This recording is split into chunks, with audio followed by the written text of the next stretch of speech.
We're on Jazz Street, day number 7 of our Jazz Festival with Laila Biali. Laila, welcome back to Rochester. Thank you. It's been 10 years. Can you believe it? I was going to say, I think it's been 10 years, hasn't it? It has been 10 years. In fact, the venue we played isn't even called what it was called back then, which was Xerox Auditorium. But now I think it's Innovation Square. Amazing. So catch us up in terms of music, where you've been and how you've been. Oh, we're great. We're super happy to be back in the States. I'm from Vancouver originally, but my husband is from Vermont, and we met in New York City. So whenever we cross the border and we enter the state of New York, our shoulders just come down. It feels like home to us. So all is well. We've been recording a new record. We're touring a few festivals this summer and doing the jazz thing.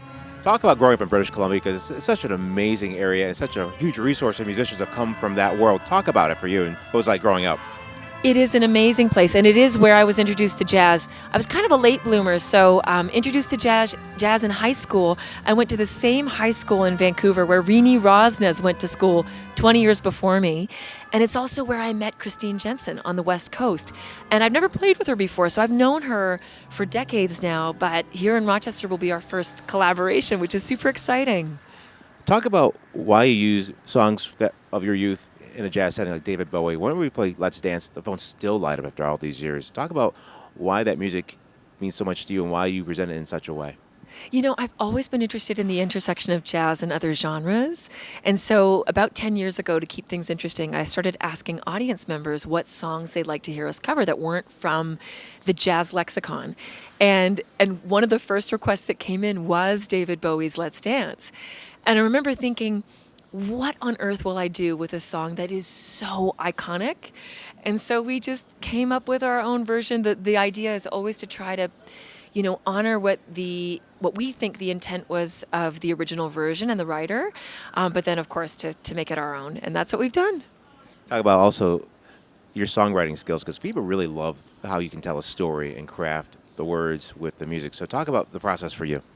Yeah, I mean, that's a big answer, but I often get lyrics when I'm traveling. So, whether I'm walking between the venue and a radio interview like this, or if I'm in the city exploring a new area, or on a plane, and that's often when lyrics will come to me. And so I just keep my iPhone at the ready and will either speak them into a voice memo or jot them down. And it's the same with musical ideas. Sometimes I'll just get, like we do an arrangement of Pennies from Heaven, which I guess is certainly not an original song, but I use a lot of compositional techniques when I'm arranging as well. And we were, on a flight and I'm floating above the clouds and I just heard this bass line, don't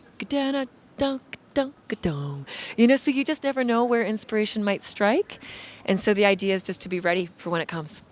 So for you, when you create music, do you hear the words first or the music first, or just depending on what happens, the muse? Both and. The muse. It's all up to the muse. So what can we expect out of tonight's show? Oh, it's going to be a really fun mix of reimagined takes of the Great American Songbook, what I like to call the Great Canadian Songbook, so Joni Mitchell, Neil Young, and then also some original songs, as you mentioned. Talk about the Great Canadian Songbook, because you're talking about, like you said, Neil Young, Gordon Lightfoot, Joni Mitchell, and so many other amazing artists. So talk about that celebration of Canadian culture with your music. Wow. I mean, Canada has birthed some of the greatest songwriters of all time, and many of them I think of as poets. So you mentioned storytelling a moment ago.